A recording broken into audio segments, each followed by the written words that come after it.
बिस्मिल्लाहिर्रहमानिर्रहीम, अस्सलाम वालेकुम। मैं असदुल्ला खान हूँ। आज लाहौर की अदालतों में 3 बहुत अहम केसेस लगे हुए थे। एक का फैसला आना था और 2 केसेस जो है उनकी समाअत होनी थी, और दूसरे पे भी लग रहा था मरीम नवाज़ वाले में भी कि शायद समाअत होने के बाद ही फैसला आ जाएगा और उनको उनका पासपोर्ट जारी कर दिया जाएगा। लेकिन ड्रामाई तब्दीली हुई आज के इस केस में। देखिए, 3 चीज़ें मैंने आपके साथ डिस्कस करनी है। एक तो मैं कुछ उस पर बात हो चुकी है अज़हर सिद्दीक़ साहब के साथ कि जो फैसला आया है कि हमजा शहबाज को हलफ दिलवाया जाए हर सूरत में 28 तारीख के अंदर अंदर, इसमें क्या लकूनाज हैं, क्या खामियां हैं और क्या इसकी कंप्लाइंस हो सकती है, नहीं हो सकती, इसमें तकनीकी तौर पर क्या लकूनाज हैं या समझे जा रहे हैं वो कला की जानिब से, इसके मुख्तलिफ पहलुओं, कुछ पहलुओं पर हमने बात किया था। 2-3 गुजारिशात मैं आपके सामने और करूँगा। और इसके अलावा मरीम नवाज शरीफ, जिनका की खातिर आज चौथा बेंच बना था और 3 बेंचेस जो हैं वो इस पर समाप्त नहीं कर पाए थे, आज चौथा बेंच बना था और लग रहा था कि आज मरीम नवाज को उनका पासपोर्ट मिल जाएगा। लेकिन हैरानकुन तौर पर उन्होंने आज अपनी दरख्वास्त वापस ले ली। 1 मिनट के लिए उनके आज नए वकील आए, वो वकील नहीं आए एहसन मोन साहब, आज नए वकील आए और आज उन्होंने आकर 1 मिनट के अंदर अपनी दरख्वास्त वापस ली और केस खत्म हो गया। लेकिन सवाल ये पैदा होता है कि मरीम नवाज ने अपनी दरख्वास्त वापस क्यों ली? उन्हें तो उम्रे पर जाना था, उन्हें तो कल रवाना होना था, उनका तो सामान वहां पर पहुंच चुका है, फिर उन्होंने अपनी दरख्वास्त वापस क्यों ली है? इस पर ज़रा कुछ बात करते हैं। लेकिन सबसे पहले मैं गुफ्तगू करना चाहूँगा एक और बहुत ही अहम केस की, और मैं समझता हूँ कि वो इन सब केसों से ज़्यादा अहम केस है, और वो है जी जो लाहौर की FIA की अदालत में या स्पेशल सेंट्रल कोर्ट में शहबाज शरीफ और उनके साहबजादे हमजा शहबाज पर जो फ़र्द जुर्म आयद होना थी आज, वो फ़र्द जुर्म आयद क्या होना थी, मतलब होना तो थी लेकिन कहाँ होना थी, क्योंकि शहबाज शरीफ साहब तो जो है वो पेश ही ना हुए। तो इसमें 4 चीज़ें बड़ी इंपॉर्टेंट हैं आज। पेश तो नहीं हुए, फ़र्द जुर्म आयद भी नहीं हुई, लेकिन 4 चीज़ें फिर भी इंपॉर्टेंट हैं। और वो 4 चीज़ें क्या हैं? नंबर 1 ये इंपॉर्टेंट है कि शहबाज शरीफ के वकील जो अमजद परवेज़ हैं, उन्होंने क्या मौक़िफ़ इख्तियार किया और नई बात उन्होंने क्या वो लेकर आए। इसके अलावा जो हमजा शहबाज के वकील हैं आज़म नज़ीर तारड़, उनके एसोसिएट ने आकर क्या मौक़िफ़ पेश किया। तीसरा ये है कि जो प्रोसिक्यूटर हैं उनका पॉइंट ऑफ व्यू क्या था, क्योंकि अब हुकूमत बदल गई है, अब प्रोसिक्यूशन का क्या मिजाज और मूड भी बदल गया है। अब जरा उस पर बात करेंगे कि उन्होंने आज आकर अदालत में क्या कहा, और चौथा ये कि जज साहब का मौक़िफ़ क्या था। तो चारों चीज़ें मैं पहले आपके सामने रख देता हूँ, फिर मरियम के पासपोर्ट पर आते हैं और फिर आते हैं ज़रा हमजा शहबाज पर। अब ज़रा शुरू कर लेते हैं। देखिए, आज अदालत के सामने हाज़िरी मुआफ़ी की दरख्वास्त आई, जैसे कि पिछली मरतबा भी आई थी, जैसे कि उससे पिछली मरतबा भी आई थी, और ये मुसलसल चौथी हाज़िरी मुआफ़ी की दरख्वास्त है जो आई है यहाँ पर अदालत में। और उसमें लिखा, अल्हम्दुलिल्लाह, अल्लाह के फजलो करम से शहबाज शरीफ साहब वज़ीर आज़म बन गए हैं। आज उन्होंने काबीना का एक अहम इजलास बुलाया है, काबीना की मीटिंग करनी है, इसके अलावा भी उन्हें कई अहम जिम्मेदारियां सर अंजाम देनी हैं, लिहाजा वो इस अदालत में पेश नहीं हो सकते और आपसे दरख्वास्त की जाती है कि उनकी हाज़िरी मुआफ़ी की दरख्वास्त कबूल की जाए।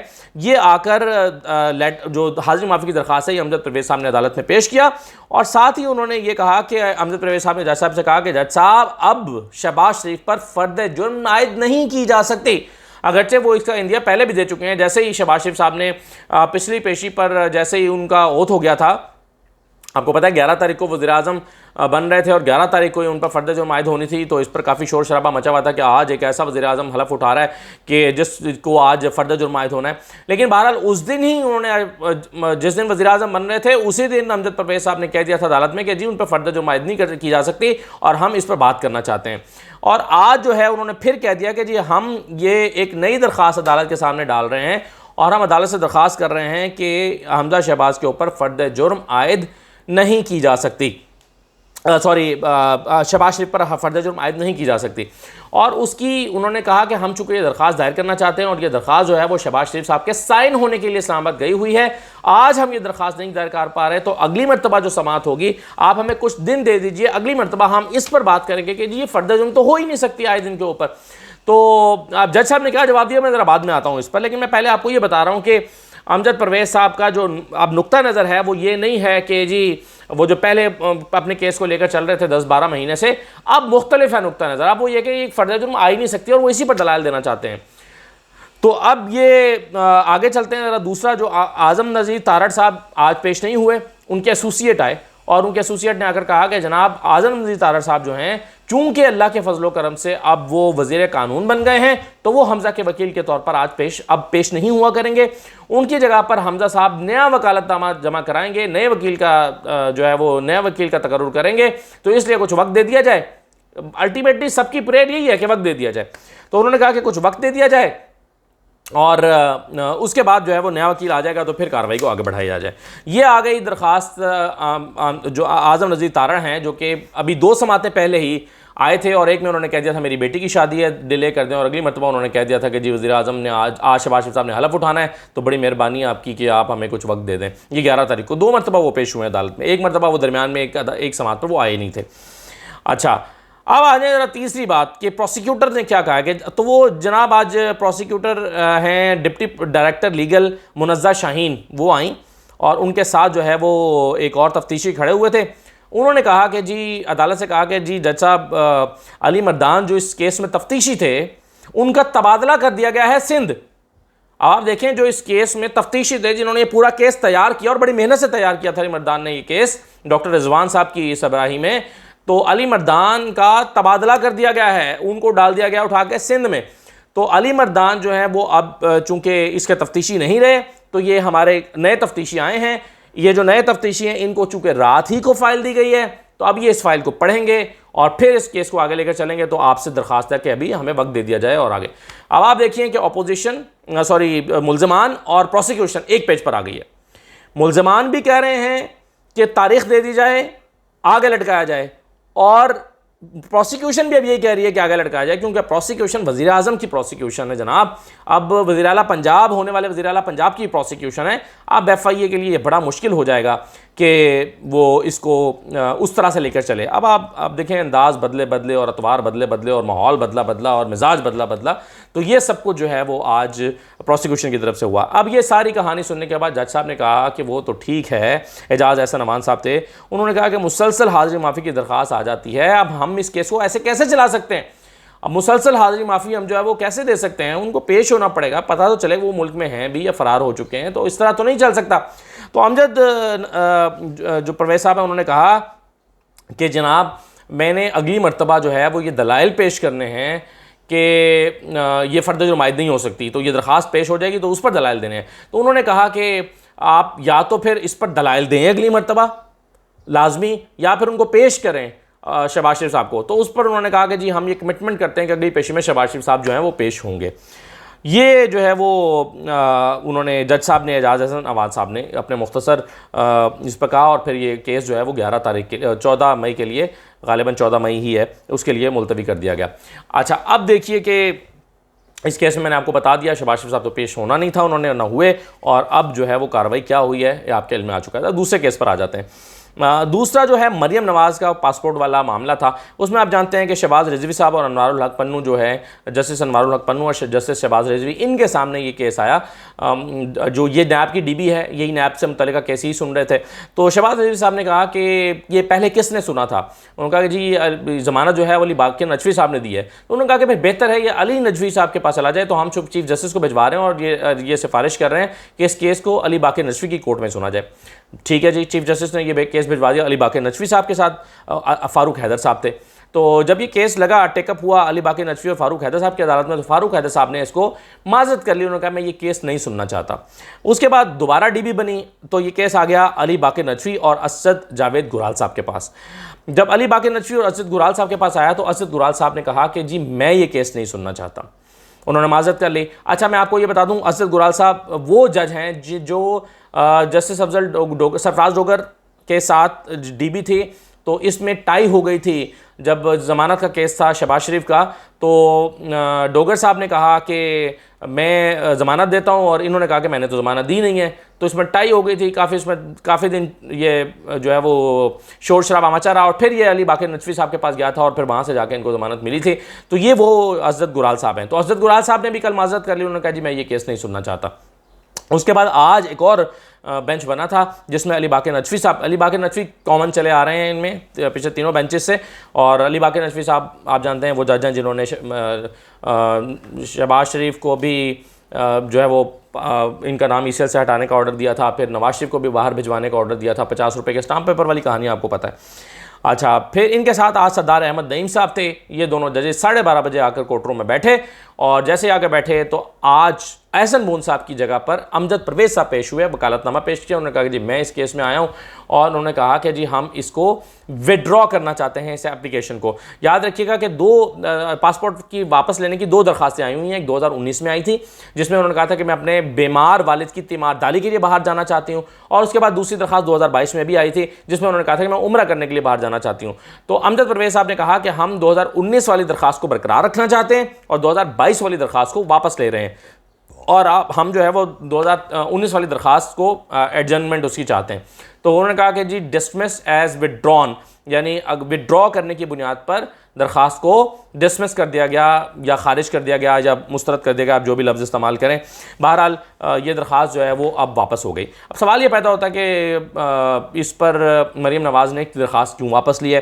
देखिए, एक बुनियाद तो इसकी वजह ये हो सकती है कि बहुत ये कंट्रोवर्शियल, अब एक डिबेट ये भी है कि जजेस ने आखिर क्यों माजरत की ये केस सुनने से। भाई जज हैं, जज के सामने केस आता है, उनको सुनना चाहिए, मेरिट पर सुने और सुन के जो है वो या तो कहें कि जी ठीक है हम आपकी बात मानते हैं, उसके ऊपर खड़े हों, या फिर वो कहें कि जी नहीं आपका डिसमिस कर दें, मुस्तरद कर दें दरखास्त को।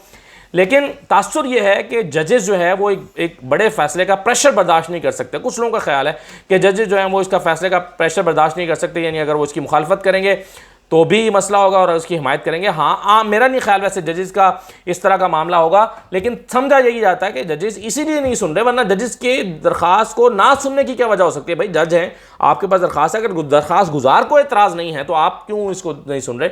हाँ, दरखास्त गुजार आके या फरीकैन में से आके कोई कहे कि जी मैं इस जज के सामने नहीं सुनना चाहता, तो वो एक अलग मामला है, लेकिन जज खुद से सुनने से क्यों इनकार कर रहे हैं।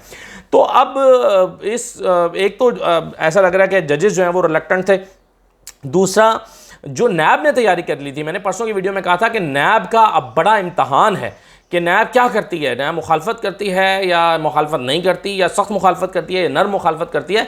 लेकिन इसमें जो फैसल बुखारी साहब नैब के बड़े कॉम्पिटेंट वकील हैं और बड़े पहले भी बहुत इंपॉर्टेंट केसेस में पेश होते हैं, नैब के ज़्यादातर केसेस में हाई कोर्ट में फैसल बुखारी पेश होते हैं। तो फैसल बुखारी साहब के हमारे सोर्सेज ये कहते हैं कि फैसल बुखारी साहब ने 4-5 निकात पर तैयारी कर रखी थी और बड़े एक ज़ोर और शोर के साथ उन्होंने इसकी मुखालफत करनी थी। उनके 4-5 पॉइंट जो थे उनमें से कुछ तो मैंने कल अंदाजे से बताए थे, लेकिन आज मैं आपको सोर्सेज से बता रहा हूँ कि एक तो ये था कि उन्होंने कहा था कि जमानत जो है वो सुप्रीम कोर्ट में इनकी चैलेंज हो चुकी है, इसलिए ये मामला हाई कोर्ट में टेकअप नहीं हो सकता, ये सुप्रीम कोर्ट में ही जाना चाहिए और वहीं जाकर ये अपनी दरखास्त दायर करें। और ऐन मुमकिन है आज जो वापस ये दरखास्त इसलिए की हो कि उनको पता है कि नैब ये पॉइंट ऑफ व्यू देने जा रही है, तो अब इस मामले को हम सुप्रीम कोर्ट लेकर जाते हैं और वहीं पर जाकर पासपोर्ट के हुसूल की दरखास्त दायर करेंगे। तो मरीम नवाज़ की दरखास्त वापस लेने की एक वजह यह भी हो सकती है। दूसरा, कहा गया है कि जी नैब पर हमले की मुलजमा है और नैब पर इन्होंने अटैक कर रखा है, तो इस वजह से इनकी जो है वो इनके केस को इनको पासपोर्ट वापस ना किया जाए, क्योंकि इनका बड़ा अहम केस ज़ेर समात है। तीसरा यह है कि 1720 में जो है वो ये कन्विक्टेड हैं, और चूंकि ये कन्विक्टेड हैं, सजा याफ्ता हैं, तो इनके बारे में हम शक है कि अगर पासपोर्ट दे दिया जाए और ये जाएंगी तो फिर वापस नहीं आएंगी। चौथा ये है कि इनके जो जितने भी दीगर को एक्यूज्ड हैं, साथी मुल्ज़मान हैं, वो उनमें से जो लोग भी बाहर गए उन्होंने वापस आकर इन्वेस्टिगेशन को ज्वाइन नहीं किया। तो चूंकि इसका कंडक्ट देखना पड़ता है कि मुल्ज़िम का या मुल्ज़िमा का पास कंडक्ट क्या है, तो इनका कंडक्ट बताता है कि ये वापस नहीं आएंगी, क्योंकि इनके फैमिली मेम्बर्स भी गए, इनके वालिद भी गए तो वापस नहीं आए। तो ये आर्गूमेंट जो है वो फैसल बुखारी साहब की तरफ से पेश किए जाने थे, लेकिन और शायद इसी वजह से कि ये केस उनको कमज़ोर लग रहा था और इसको वापस ले लिया गया, या फिर यह है कि वालिद की तीमारदारी की दरख्वास्त को वो परसू करना चाहते हैं, या फिर यह है कि वो उनकी स्ट्रैटेजी सुप्रीम कोर्ट जाने की है। बहरहाल क्या स्ट्रैटेजी है ये हमें पता चल जाएगा। अब आ जाएँ आखिरी मामले के ऊपर, मैं 1 आध मिनट में समेटता हूँ।